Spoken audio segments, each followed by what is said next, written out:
মাথার উপরে অভিভাবক আছে, যেসব মেয়েদের এটা নেই তাদের জীবন কত কঠিন আমরা তো আসলে বুঝি না। সো এই সব সিনেমা দেখলে আমাদের রিয়েলাইজেশনগুলো আসবে, সচেতনতা বাড়বে, হয়তোবা এইসব ক্ষেত্রে অবদান রাখারও জন্য বিবেক হয়তোবা আমাদের মধ্যে তৈরি হবে। আমরা আসলে যেটা ফেস করি না সেই জিনিসগুলোর কঠিনতাটা তো।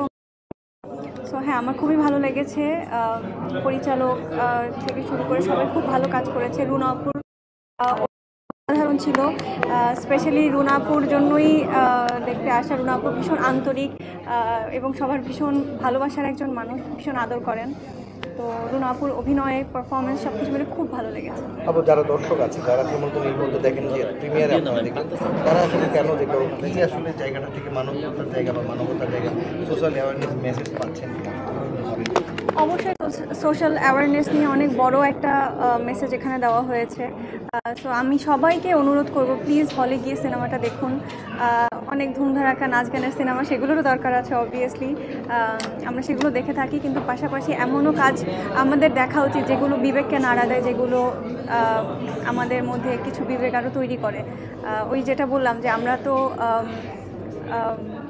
অনেক ব্লেসড, আমরা সব ধরনের স্ট্রাগল বা অবস্ট্যাকলস সম্পর্কে আমাদের ধারণা নেই।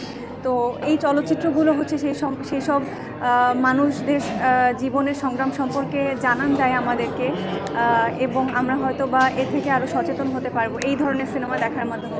এই জন্য আমার সবার কাছে অনুরোধ থাকবে, সবাই প্লিজ এই সিনেমাটা হলে গিয়ে দেখবেন। নীলপদ্ম, সবাই সিনেমা হলে গিয়ে দেখবেন।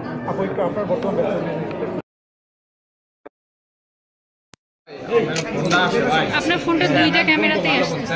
উঠাও আপনার হাত আসে বলে